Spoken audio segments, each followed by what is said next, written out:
कोई case law दिया था आई थिंक। क्या आप इसको थोड़ा सा जी हेलो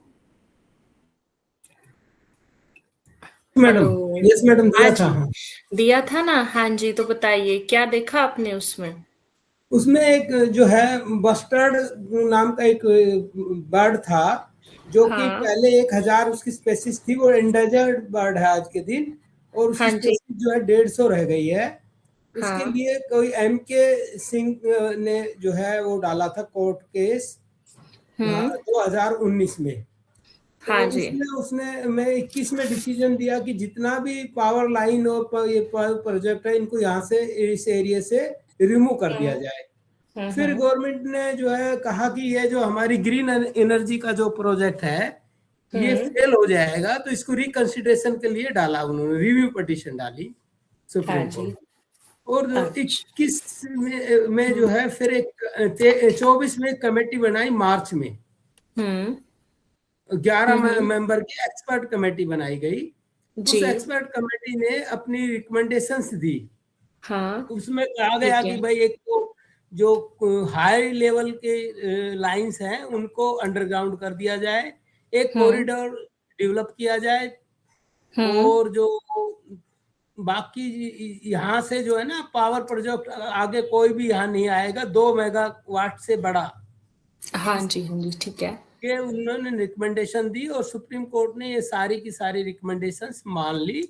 हम्म 19 दिसंबर हम्म 2025 में। ठीक है, बहुत बढ़िया सतीश जी। और कोई स्टूडेंट जिसने पढ़ा हो थोड़ा बहुत। ये मैंने आपको होमवर्क दिया था। Anyone else. किसी ने नहीं पढ़ा बाकी ने। नो मैम, मेरा फर्स्ट क्लास है आज। अच्छा, आपका फर्स्ट क्लास है। बाकी आज स्टूडेंट्स काफी कम है क्लास में।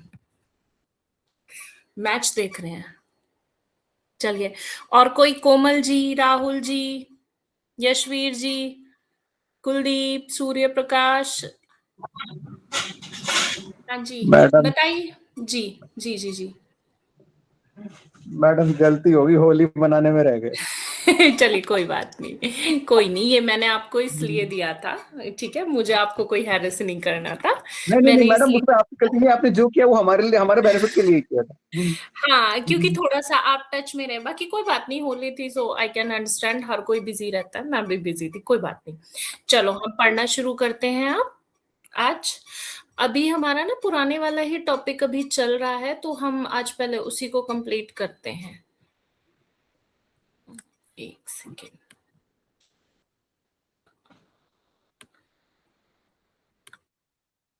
चलो, लास्ट वाली क्लास में मैंने आपको क्या क्या कराया था। मेरे हिसाब से हाँ, हम लोग ना चैलेंजेस पढ़ रहे थे, हाँ है ना, चैलेंजेस कर रहे थे ना। एक मिनट में पीपीटी शो ओपन कर देती हूँ। मैडम, हाँ जी। क्लासिफिकेशन ऑफ पॉल्यूटेंट्स आया था, टाइप्स ऑफ हम्म पॉल्यूशन आया था, air pollution, water pollution, plastic pollution, soil pollution, और ये लास्ट था बस। ये लास्ट था, ठीक है। कॉन्सेप्ट ऑफ पॉल्यूशन की। ठीक है।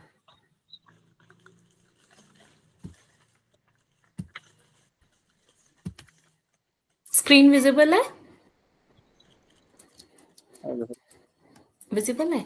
ठीक है, तो यही मैंने कराया था ना आपको। इन्वायरमेंटल लॉ कराया था, डेफिनेशन कराई थी, लीगल डेफिनेशन मैंने इसकी करा दी थी, यही सब तो करा रही थी ना लास्ट वाली क्लास में। जी मैडम जी। काइंड्स ऑफ एनवायरनमेंट मैंने आपको जी करा जी। दिया था। इसके अलावा पार्ट्स ऑफ एनवायरनमेंट मैंने कराए थे आपको। जिनकी फर्स्ट क्लास है मैं उनको थोड़ा सा ब्रीफ कर देती हूँ कि इन्वायरमेंटल लॉ की अभी एक ही क्लास हुई है जिसमें मैंने सिर्फ कॉन्सेप्ट ऑफ इन्वायरमेंट बताया कि what do you mean by environment. तो इन्वायरमेंट जो है it is derived from a French word environner, which means to circle और टू सराउंड। मतलब जो भी हमारे सर्कल में है या सराउंडिंग में है, कोई भी चीज है, उसको हम बोलते हैं इन्वायरमेंट। ठीक है, इसके अलावा लीगल डेफिनेशन की अगर मैं बात करूं तो section 2A of environment protection act 1986 में इसको डिफाइन किया गया है। फिर उसके बाद आता है काइंड्स ऑफ इन्वायरमेंट। सबको पता है कितने तरीके का होता है। मैन मेड इन्वायरमेंट होता है, नेचुरल इन्वायरमेंट होता है। इसके अलावा पार्ट्स कौन से होते हैं इन्वायरमेंट के, तो एटमॉस्फेयर हो गया आपका, लिथोस्फेयर हो गया, हाइड्रोस्फेयर हो गया, और बायोस्फीयर और क्रायोस्फीयर, ये पार्ट्स होते हैं। फिर मैंने इसमें आपको बताया था, हाँ, पॉल्यूटेंट। देखो, दो डेफिनेशन इंपॉर्टेंट है यहाँ पे वेरी शॉर्ट के पॉइंट ऑफ व्यू से। First one is the definition of environment, जो कि सेक्शन 2A में दी गई है, environment protection act 1986, and the second one is the definition of environmental pollutant which is mentioned under section 2B of environment protection act 1986। ये paper में पूछी गई है, वेरी शॉर्ट के लिए इसको इंपॉर्टेंट में टिक कर लीजिए। environmental pollutant का मतलब क्या होता है कि any solid, liquid और gaseous substance which is present in such concentration which may be injurious to the environment। ठीक है, मतलब इस कंसंट्रेशन के साथ वो एनवायरमेंट में प्रेजेंट है कि नुकसान पहुंचा सकते हैं। फिर आता है क्लासिफिकेशन ऑफ पॉल्यूटेंट, कितने तरीके का होता है, क्वांटिटेटिव, क्वालिटेटिव, डिग्रेडेबल, ये हो गया। इसके बाद था टाइप्स ऑफ पॉल्यूशन, कितने तरीके के होते हैं, सबको पता है, air pollution, water pollution, soil pollution, light pollution, noise pollution, thermal pollution, radio active pollution, ये सब इन पॉल्यूशन के टाइप्स होते हैं। इसके बाद आता है कॉजेज ऑफ पॉल्यूशन। हाँ, यहाँ से एक बार आता है कि चैलेंजेस क्या है, या क्या क्या कारण है, या क्या इफेक्ट्स हैं पॉल्यूशन के। तो कारण क्या है पॉल्यूशन के, एक तो आपका इंडस्ट्रियलाइजेशन हो गया कि डे बाय डे इंडस्ट्रीज बढ़ती जा रही हैं, अर्बनाइजेशन हो गया। देखो, इंडस्ट्रीज बढ़ रही हैं तो ऑब्वियस सी बात है जो हमारा रूरल एरिया है वो अर्बन सिटीज में डेवलप्ड होता जा रहा है। इसके अलावा डिफोरेस्टेशन हो गया, डेली क्या हो रहा है, जंगलों को काटा जा रहा है, टेक्नोलॉजी गैप आ गया। ठीक है, तो ये हमारे कुछ कॉजेज हैं एनवायरमेंट के। और पॉपुलेशन हो गई, और हमारे यहाँ पे क्योंकि प्रॉपर सीवेज नहीं होता है अच्छे से, तो ये सब रीजन हो गए। अब आते हैं चैलेंजेस पे कि what are the major challenges for the environment. तो सबसे पहला चैलेंज जो है एनवायरमेंट के लिए वो पॉल्यूशन ही है। पॉल्यूशन भी, किसी भी तरीके का पॉल्यूशन जो है वो चैलेंज के अंदर आता है, चाहे वो एयर पॉल्यूशन हो, वाटर पॉल्यूशन हो, प्लास्टिक पॉल्यूशन हो, ई वेस्ट पॉल्यूशन हो, एनीथिंग, किसी भी तरीके का जो पॉल्यूशन है वो एक मेजर प्रॉब्लम है एनवायरमेंट के लिए। क्योंकि पॉल्यूशन होगा तो ग्लोबल वार्मिंग होगी, ग्लोबल वार्मिंग होगी तो और बहुत तरीके की जो प्रॉब्लम्स है वो क्रिएट हो जाएंगी। इसके बाद आता है क्लाइमेट चेंज। अब ये इंटर रिलेटेड है एक दूसरे से, पॉल्यूशन बढ़ रहा है, दैट्स व्हाई क्लाइमेट जो है वो चेंज हो रहा है ना।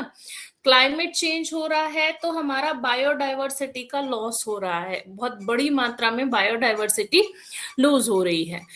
बायोडाइवर्सिटी लॉस हो रही है, ओजोन लेयर जो है उसका डिप्लीशन बढ़ता जा रहा है, और लैंड जो है वो डिग्रेड होती जा रही है। तो ये तो है जनरल एनवायरमेंटल चैलेंजेस। अब अगर एज अ लॉ स्टूडेंट्स आपसे चैलेंजेस पूछे जाएं एनवायरमेंट के लिए, तब क्या चैलेंजेस होंगे? तो देखो, सबसे पहला जो एक चैलेंज है वो है प्लेनेटरी बाउंड्रीज का। प्लेनेटरी बाउंड्रीज का कैसे? देखो, यहाँ जो है ना, क्या होता है, जो एक साइंटिस्ट है हमारे, उन्होंने ना टोटल 9 बाउंड्रीज जो हैं उनको आइडेंटिफाई किया है जो कि अर्थ को स्टेबल रखती हैं, जिनमें से टोटल 7 बाउंड्रीज जो हैं वो खत्म हो चुकी हैं। 7 बाउंड्रीज कौन सी है? जैसे बायोडाइवर्सिटी हो गया, क्लाइमेट चेंज हो गया, लैंड का यूज हो गया, ये सब पास्ट में 7 जो है वो धीरे धीरे खत्म होने के कगार पे हैं। अब यहाँ प्रॉब्लम ये आती है कि हम किस तरीके से लॉज को जो है ना वो बनाएं, या किस तरीके से लेजिस्लेशन जो है वो अपना काम करे, ऐसे लॉज बने कि ये जो बाउंड्रीज हैं वो डिग्रेड ना हो। मतलब जो हमारी पृथ्वी पृथ्वी को सुरक्षित रखती हैं वो सब के सब प्रोटेक्ट रहे, तो इस तरीके के लॉज बने होने चाहिए। हमारे यहाँ जो है वो इस तरीके के लॉज नहीं बने हुए हैं। इसमें मैंने आपको ना एक जो लास्ट वाली क्लास में केस लॉ बताया था, केस लॉ जो था वो था एम के रंजीत सिन्हा, जो अभी पहले सर ने डिस्कस किया था, M K Ranjit Singh and others versus Union of India. 2025 में ये डिसाइड हुआ, जिसमें ये कहा गया सुप्रीम कोर्ट के थ्रू, फैक्ट्स आप सबको पता चल गए, सर ने डिस्कस कर दिए, ठीक है। तो इस केस में सुप्रीम कोर्ट ने ये कहा कि right to be free from the adverse effects of climate change as a fundamental right under article 21 and under article 14, ठीक है। इसको ग्रेट इंडियन बस्टर्ड केस के नाम से भी जाना जाता है। समझ में आया? Hello, okay madam. जी मैडम। अच्छा अच्छा अच्छा, ठीक है ठीक है। तो ये इसका केस हो गया। उसके बाद आता है हमारा दूसरी चीज, सेकंड आता है दूसरा आ गया हमारा साइलेंट किलर्स। साइलेंट किलर्स क्या हो गए? देखो, जो पोल्यूशन है ना, पोल्यूशन जो है वो एक बहुत ही मॉलिक्यूलर फॉर्म में एग्जिस्ट करता है, ठीक है। और अभी के जो प्रेजेंट टाइम में पोल्यूशन की जो प्रॉब्लम दिखाई दे रही है वो केवल एक विजिबल स्मोक तक ही लिमिटेड नहीं है। इनफैक्ट इसके अंदर माइक्रोप्लास्टिक्स तक इंक्लूड हो गई हैं, इसकी वजह से बहुत सारे डिजीजेस भी हो रही हैं, ठीक है। और ई वेस्ट है, ई वेस्ट में इंडिया जो है ना थर्ड लार्जेस्ट प्रोड्यूसर हो गया है ना, क्योंकि सबके यहाँ कोई ना कोई एम्प्लॉयज हैं ही है, सबके पास है।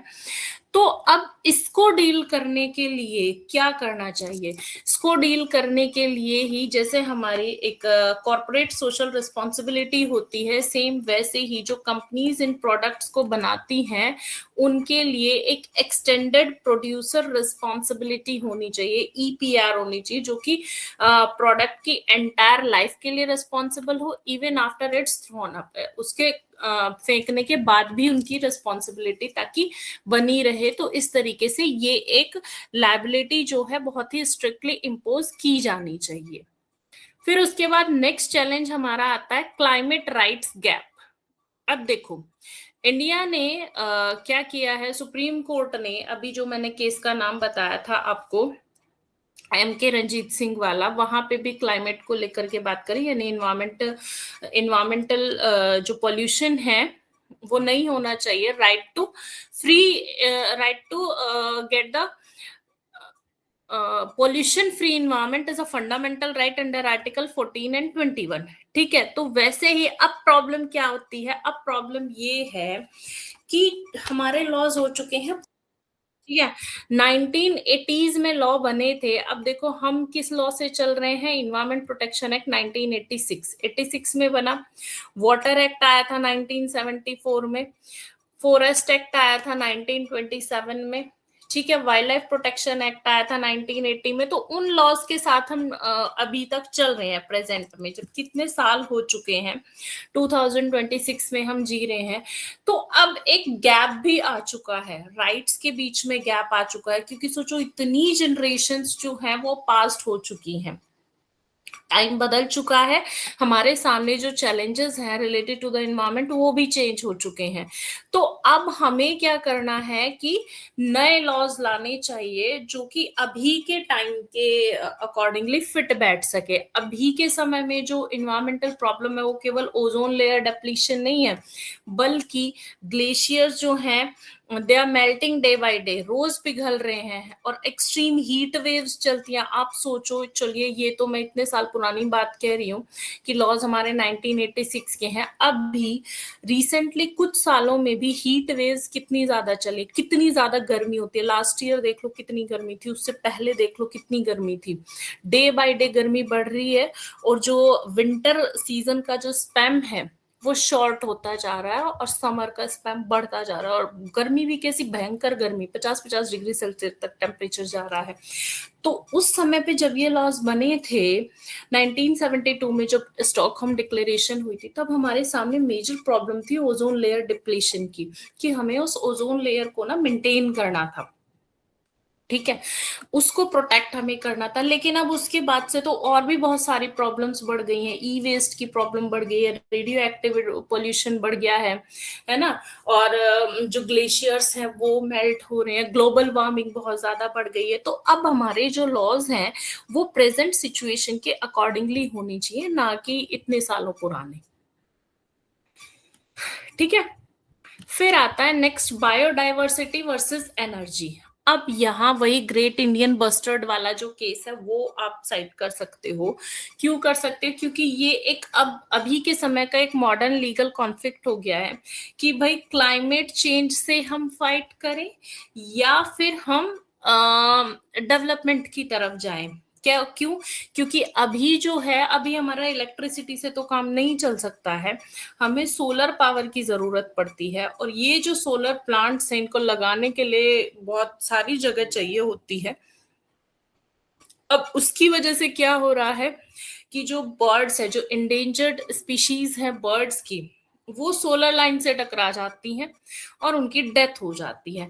अब अगर हम सोलर लाइंस को बंद करते हैं तो फिर डेवलपमेंट रुक जाता है इन पक्षियों को यदि बचाते हैं, और यदि नहीं बचाते हैं तो हमारा बायोडाइवर्सिटी लॉस हो जाता है। तो इस कॉन्फ्लिक्ट को रिजॉल्व करने के लिए सुप्रीम कोर्ट ने एक बीच का रास्ता निकाला कि एक कमेटी बनाई और ये कहा कि आप 250 किलोमीटर दूर लगाइए और 2 मेगावाट से ज्यादा का नहीं लगाइए। तो अभी के समय में ये जो है हमारे सामने बहुत ही मेजर चैलेंजेस हैं एनवायरमेंट प्रोटेक्शन से रिलेटेड। अब ये बताइए, यहां तक आपको क्लियर हुआ कि नहीं हुआ? क्लियर हो गया? चलिए, बहुत बढ़िया, क्लियर हो गया। तो अब हम आते हैं नेक्स्ट, हाँ, उसके बाद आते हैं हमारे सामने लीगल एफर्ट्स क्या हो रहे हैं। एनवायरमेंट प्रोटेक्शन तो चलो ठीक है, एक बहुत ही मेजर इशू है एनवायरमेंटल प्रोटेक्शन, लेकिन इसको प्रोटेक्ट करने के लिए क्या किया जा रहा है? तो इसको एड्रेस करने के लिए हम क्या कर रहे हैं, इंटरनेशनल ट्रीटीज को साइन कर रहे हैं। जैसे कि पेरिस एग्रीमेंट हुआ था, पेरिस एग्रीमेंट में कहा गया था कि ग्लोबल वार्मिंग जो है हमें 2 डिग्री सेल्सियस से नीचे लेके आना है। कार्बन इमिशन को, क्योटो प्रोटोकॉल ट्रीटी को वहां पे साइन किया गया था। इसके अलावा जो यूनाइटेड नेशंस है उसने सस्टेनेबल डेवलपमेंट गोल्स बनाए हैं, है ना, कन्वेंशन हुई हैं बहुत सारी बायोलॉजिकल डाइवर्सिटीज को लेकर के। इसके अलावा नेशनल पॉलिसीज बनी हैं, जैसे अभी मैंने नाम लिया था environment protection act 1986, wild life protection act 1972, water act, air act, ये सब बने हैं। और कम्युनिटी एक्शंस किए जा रहे हैं, लोकल गवर्नमेंट हो गई या कम्युनिटीज हो गई, वो भी डायरेक्ट एक्शन ले रहे हैं थ्रू ट्री प्लांटिंग इनिशिएटिव्स, या जो लोकल रिवर्स हैं उनका क्लीनिंग करना, पार्क्स को बनाना। तो ये सब एक तरीके से इन्वायरमेंट को प्रोटेक्ट करने की दिशा में कुछ कदम है। हालांकि these are not the sufficient actions, कुछ और भी होना चाहिए। तो ये वाला जो टॉपिक है हमारा, ये यहीं खत्म हो जाता है। आप बताइए, इसमें इस टॉपिक में किसी को कोई प्रॉब्लम है या नहीं है? अगर है तो यहीं रुकती हूँ, अदरवाइज दूसरा टॉपिक शुरू करते हैं। क्लियर है? जी मैडम। बेसिकली हम लोगों ने इस वाले टॉपिक में यही कवर किया ना कि पोल्यूशन क्या होता है और उससे क्या क्या प्रॉब्लम होती है और उसके लिए गवर्नमेंट ने क्या किया, हाँ, क्या इनिशिएटिव्स लिए हुए हैं। हाँ जी, बिल्कुल। मतलब ये एक तरीके से just it is a concept of environment, general concept of environment. इसमें कुछ भी इतना लीगल हमने नहीं किया है। हालांकि मैंने थोड़े से लीगल पर्सपेक्टिव इसमें डाले हैं, because all of you are the student of law. तो कोई 6-7 क्लास के बच्चे नहीं हो कि नॉर्मली सीधे सीधे काइंड्स ऑफ पॉल्यूशन लिखाओ। तो थोड़ा सा लॉ के पॉइंट ऑफ व्यू से भी मैंने इसको मॉडिफाई किया, अदरवाइज हमने सिर्फ यही पढ़ा है जो जनरल चीजें हैं। ठीक है? ठीक है जी। चलो, अब हमारा आता है दूसरा टॉपिक। ये है constitutional provisions related to environment.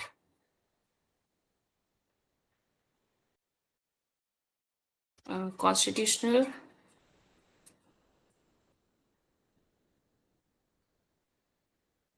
Provisions related to the environment. मैं आपको ना इसकी पीपीटी शो कर, इन्वायरमेंटल लॉ से रिलेटेड कॉन्स्टिट्यूशन में भी कई सारे प्रोविजंस मेंशन किए हुए हैं। वो प्रोविजन कौन कौन से हैं, आप में से कोई बता सकता है?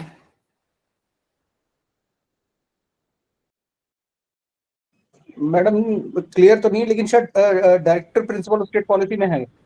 डायरेक्टिव, ठीक है। और कोई?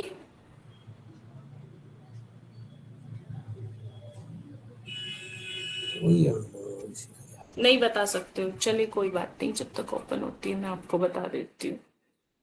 देखो, जो इंडियन कॉन्स्टिट्यूशन है, इंडियन कॉन्स्टिट्यूशन में एनवायरमेंट से रिलेटेड कई सारे प्रोविजंस दिए हुए हैं। यहाँ से ना बिल्कुल एक बहुत ही डायरेक्ट क्वेश्चन बनता है एनवायरमेंटल पॉल्यूशन से रिलेटेड कि कॉन्स्टिट्यूशन में कौन कौन से प्रोविजन है। तो जो कॉन्स्टिट्यूशनल प्रोविजंस हैं, एक तो मोटे मोटे तौर पर आता है हमारा आर्टिकल 21, मोस्ट इंपॉर्टेंट है। आर्टिकल 21 बताता है कि जो राइट टू हेल्दी इन्वायरमेंट या right to pollution free environment is our fundamental right. ये हमारा फंडामेंटल राइट है, right to pollution free environment.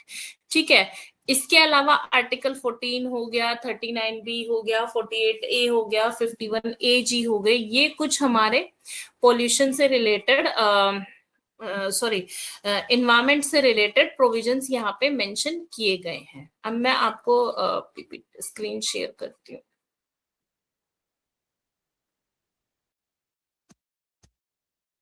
Visible है स्क्रीन? विजिबल है ना? Yes madam. हाँ जी, हाँ। ओके, तो देखो कॉन्स्टिट्यूशनल प्रोविजंस जो हैं, देखो कॉन्स्टिट्यूशन ऑफ इंडिया जो है वो हमारा एक, इसको हम कह सकते हैं कि बाइबल है, या आप इसको कहो कि सोवरेन अथॉरिटी है। बिकॉज जितने भी लॉज बनते हैं इंडिया के अंदर, whether they are criminal laws और सिविल लॉज और personal laws, all the laws derived their authority from the Constitution of India। ठीक है, कॉन्स्टिट्यूशन ऑफ इंडिया से ही वो अपनी अथॉरिटी लेते हैं। कॉन्स्टिट्यूशन ऑफ इंडिया जो है वो एक तरीके से पैराडाइज ऑफ लॉयर्स भी उसको बोला जाता है। वर्ल्ड का सबसे बड़ा संविधान है हमारा संविधान, है ना। तो अब इसमें इन्वायरमेंटल प्रोटेक्शन से रिलेटेड भी प्रोविजंस मेंशन किए गए हैं। तो कौन से प्रोविजन मेंशन किए गए हैं? प्रोविजन मेंशन किए गए हैं जैसे आपका राइट टू हेल्दी इन्वायरमेंट हो गया। ये डायरेक्ट वे में ना दे करके जो प्रोविजंस हैं, कुछ प्रोविजंस तो ऐसे हैं जो कि डायरेक्टली मेंशन किए गए हैं, but some of the provisions are not directly mention. वो डायरेक्टली मेंशन नहीं किए गए हैं, but they have been included through the interpretations of the case laws। case laws के थ्रू उनको इंक्लूड किया गया है कॉन्स्टिट्यूशन ऑफ इंडिया में। अब कैसे इंक्लूड किया गया है? तो सबसे पहले हम आते हैं आर्टिकल 21 पर। आर्टिकल 21 जो है वो राइट टू लाइफ बताता है। ये क्या कहता है कि right to life and personal liberty expensively interpreted to include environmental rights. अभी मैंने बिल्कुल आपको जो रीसेंट केस लॉ बताया था MK रंजीत सिंह वाला, वो यहाँ बिल्कुल फिट बैठेगा। लैंडमार्क जजमेंट है और रीसेंट का है ना, तो वो आप इसको यहाँ पे मेंशन कर देना। अदर देन दिस, एक केस लॉ आया था Subhash Kumar versus state of Bihar 1991 में, जिसमें सुप्रीम कोर्ट ने ये कहा था कि right to life includes a pollution free environment. यानी कि जो राइट टू लाइफ है, जो हमारा जीवन जीने का अधिकार है, उसमें हमारा क्या आता है? पॉल्यूशन फ्री इन्वायरमेंट का जो राइट है वो आता है। फिर इसके अलावा दो और मेजर आर्टिकल्स हैं, article 48A and article 51AG। 48A जो है, this is the directive principles of state policy. 42nd constitutional amendment से ये ऐड हुआ था 1976 में, जिसमें ये कहा गया था कि जो स्टेट है ना, स्टेट की रिस्पॉन्सिबिलिटी है कि वो इन्वायरमेंट को प्रोटेक्ट करे, एनी हाउ किसी भी तरीके से वो इन्वायरमेंट को प्रोटेक्ट करे, कैसे भी करे इससे कोई मतलब नहीं है, बट इन्वायरमेंट का जो प्रोटेक्शन है वो होना चाहिए, इन्वायरमेंट को प्रोटेक्ट किया जाना चाहिए। फिर उसके बाद हमारा आया था सिटीजन्स ड्यूटी आई थी, यानी कि आर्टिकल 51A(G), ठीक है। आर्टिकल 51A जो है ये फंडामेंटल ड्यूटीज से रिलेटेड है। देखो, फंडामेंटल राइट्स को अगर आपको इंक्लूड करना है तो वो होगा हमारा आर्टिकल 21, और directive principles of state policy को इंक्लूड करना है तो वो है हमारा आर्टिकल 48A, ठीक है। फिर जो ड्यूटीज से रिलेटेड, अच्छा एक और चीज है, हाँ, 48A के अलावा भी कुछ आर्टिकल्स हैं directive principles of state policy के, article 39B and article 39C। आप चाहे तो नोट डाउन कर लें 39B एंड 39C और आर्टिकल 48। आर्टिकल 48 फंडामेंटल राइट्स में तो केवल 21 है, डायरेक्टिव प्रिंसिपल्स में article 48A 42nd constitutional amendment से ऐड हुआ था, जिसमें ये कहा था कि स्टेट का क्या रोल होगा इन्वायरमेंट को प्रोटेक्ट करने में। स्टेट का क्या रोल है कि स्टेट जो है इन्वायरमेंट को सेफगार्ड करेगा किसी भी हार्म से, इन्वायरमेंट को इम्प्रूव करेगा यानी कि उसकी क्वालिटी को इम्प्रूव करेगा, फॉरेस्ट को प्रिजर्व करेगा, वाइल्ड लाइफ को प्रोटेक्ट करेगा, ठीक है। ये सब स्टेट की ड्यूटी दी गई है। फिर आता है, हाँ, 39B और 39C। 39B जो कहता है वो ये कहता है कि जितने भी मटेरियल रिसोर्सेज हैं उनका जो कंट्रोल होगा या ओनरशिप होगा वो स्टेट के पास होगा। स्टेट एक तरीके से ट्रस्टी की तरह काम करेगा। हालांकि इससे रिलेटेड जो है ना एक डॉक्ट्रिन आता है पब्लिक ट्रस्ट डॉक्ट्राइन, उसको मैं बाद में मेंशन करूंगी, बट वो इन्हीं से रिलेटेड है, आर्टिकल 39B और C से। अदर देन दिस आपका आता है आर्टिकल 48। आर्टिकल 48 कहता है organisation of agriculture and animal husbandry, कि स्टेट जो है एग्रीकल्चर को ऑर्गेनाइज करेगा और एनिमल हस्बेंड्री को मॉडर्न और साइंटिफिक तरीके से उसको क्या करेगा, आगे की तरफ एक तरीके से उसको प्रोटेक्ट करेगा और ऑर्गेनाइज करेगा। यहां तक समझ में आया? हेलो जी मैडम। ओके। फिर उसके बाद हमारा आ गया 51AG। यहाँ पे सिटीजन्स की ड्यूटी है कि हर एक सिटीजन जो है वो नेचुरल एनवायरनमेंट को प्रोटेक्ट करेगा और इम्प्रूव करेगा, चाहे वो इंक्लूडिंग फॉरेस्ट हो या लेक्स हो, रिवर हो या वाइल्ड लाइफ हो, लिविंग क्रिएचर्स के साथ कंपैशन के थ्रू। डायरेक्टिव प्रिंसिपल्स बता दिए मैंने आपको, 39B एंड C, आर्टिकल 48। अब आते हैं लैंडमार्क जजमेंट। यहाँ पे ना केसेस इंपॉर्टेंट है इस वाले चैप्टर में। सबसे पहला केस यहाँ आता है MC Mehta versus Union of India. इस केस में जो एम्फेसाइज किया गया था वो एम्फेसाइज किया गया था पॉल्यूटर पेज प्रिंसिपल के ऊपर। Polluter pays principle. अब पॉल्यूटर पेज प्रिंसिपल क्या कहता है?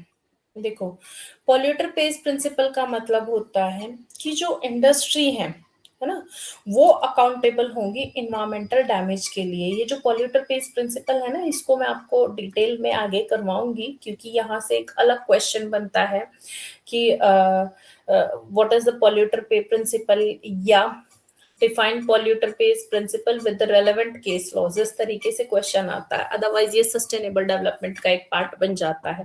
तो पॉल्यूटर पेज का मतलब ये होता है कि जिसने पॉल्यूट किया है वही पे करेगा।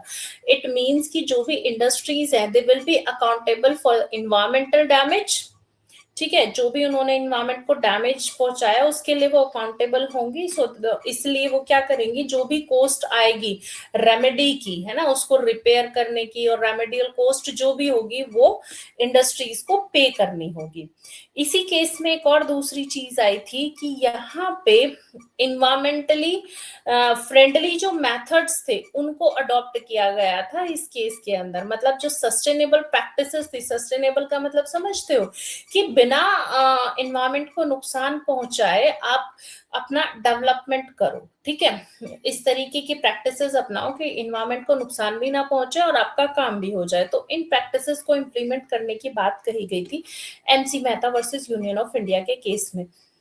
एक बार फिर से बताती हूँ, पहली चीज इसमें क्या की गई थी कि पॉल्यूटर पेज प्रिंसिपल अप्लाई किया गया, और दूसरी चीज की गई थी कि जो सस्टेनेबल प्रैक्टिसेस हैं उनको इंप्लीमेंट करने की बात कही गई।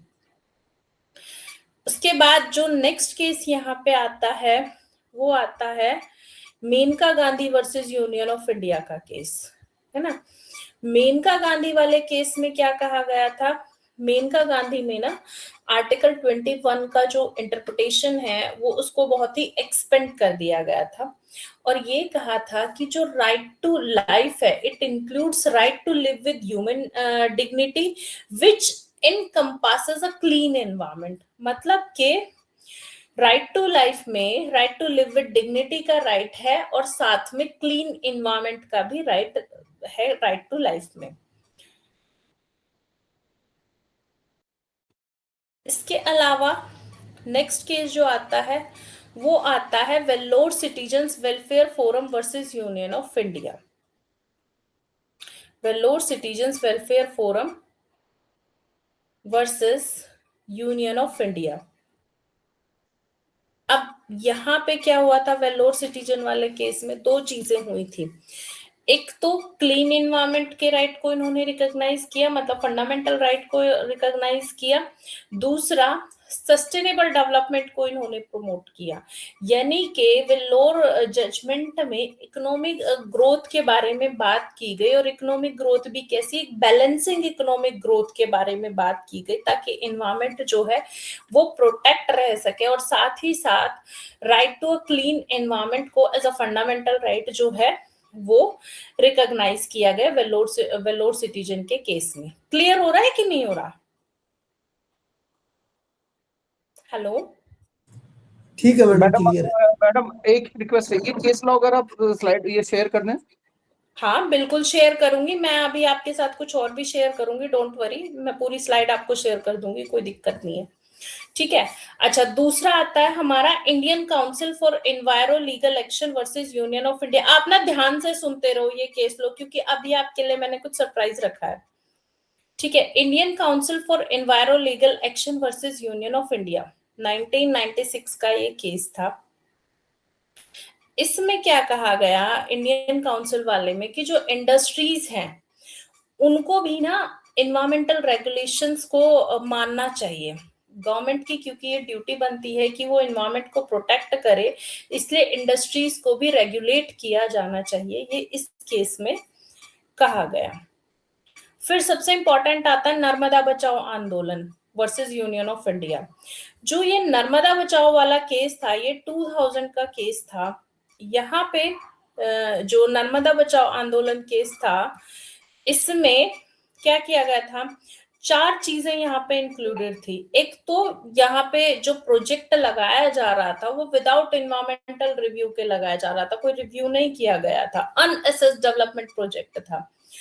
दूसरा, यहाँ पे सुप्रीम कोर्ट की रूलिंग आई और इसमें ना एक रूल दिया गया एनवायरमेंटल इम्पैक्ट असेसमेंट्स। जो टर्म मैं बोल रही हूँ उनको ध्यान से सुनना, एनवायरमेंटल इम्पैक्ट असेसमेंट।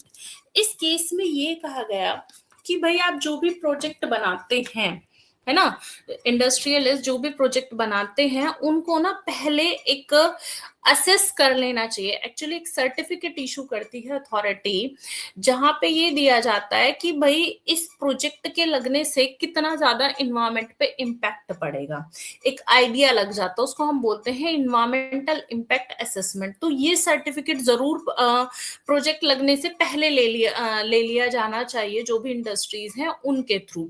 तो अब नर्मदा बचाओ आंदोलन में एक अनअसेस्ड डेवलपमेंट प्रोजेक्ट था, तो सुप्रीम कोर्ट ने ये कहा कि एक तो आपको असेसमेंट सर्टिफिकेट लेना चाहिए था, दूसरा ये कहा कि पब्लिक इन्वॉल्वमेंट बहुत ज्यादा है इस केस के अंदर, तीसरा ये कहा कि जो प्रोजेक्ट है ना वो इन्वायरमेंटल रिव्यू के साथ लगाए जाने चाहिए कि भाई कितना नुकसान होगा कितना नहीं। आप ऐसे ही कोई भी प्रोजेक्ट नहीं लगा सकते हो, उसको प्रॉपर एसेस करो, रिव्यू करो, सारी चीजों को देखो, तब कोई भी जो प्रोजेक्ट है लार्ज स्केल पे वो तब लगना चाहिए, अदरवाइज नहीं।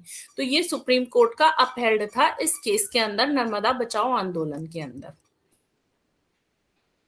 ठीक है, अब 3 चीजें यहाँ आपके लिए इंपॉर्टेंट है इस पूरे टॉपिक से। एक तो पॉल्यूटर पेज प्रिंसिपल हमारा आया एमसी मेहता के केस से, दूसरा सस्टेनेबल डेवलपमेंट प्रिंसिपल आया वेल्लोर सिटीजन वेलफेयर फोरम वाले केस से, और तीसरा आता है इन्वायरमेंटल इम्पैक्ट असेसमेंट नर्मदा बचाओ आंदोलन के केस से आया।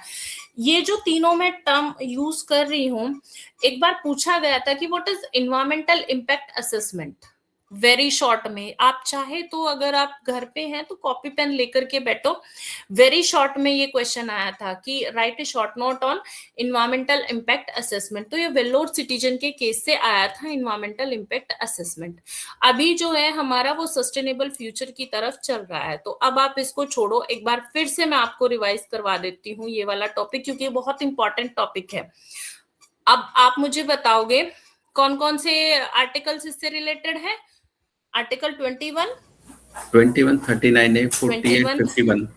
हाँ 39B-C है, ठीक है, 39B-C, 48A, 48, ठीक है, 51A-G, ये आर्टिकल्स हो गए। केस लॉज में एमसी मेहता का केस हो गया, वेल्लोर सिटीजन का केस हो गया, Indian council for enviro legal का केस हो गया, नर्मदा बचाओ आंदोलन केस हो गया, और एक आपका केस हो जाता है कौन सा, अरे ये कौन सी थी, गांधी, मेनका गांधी, हाँ, और एम के सिन्हा, हाँ एम के रंजीत सिंह वाला भी जो केस है वो भी आपका इसी में आता है। मैडम आपने पहले स्टार्टिंग में आर्टिकल 14 भी बताया था, लेकिन वो हाँ 14 एम के सिन्हा वाले केस में आया था, इसमें नहीं था ये, ठीक है, इसमें नहीं था वो। ठीक है मैडम, नहीं वो डिस्कस नहीं हुआ ना, इसलिए कह रहा था। हाँ वो इसमें आया ही नहीं ना, वो इसलिए डिस्कस नहीं हुआ, ठीक है। अब मैं आपको एक लिंक भेजती हूँ,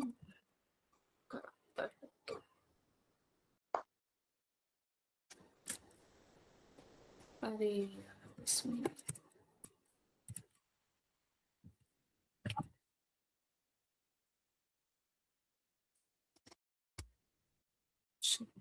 चलो वो मेरी दूसरी आईडी पे था, कोशिश करती हूँ ऐसे ही स्विच हो जाए तो। हेलो जी मैडम, मीटिंग में हूँ ना मैं, हाँ हाँ हाँ हाँ, ठीक है ठीक है ठीक है, मुझे लगा शायद मैं मीटिंग से ही बाहर हो गई।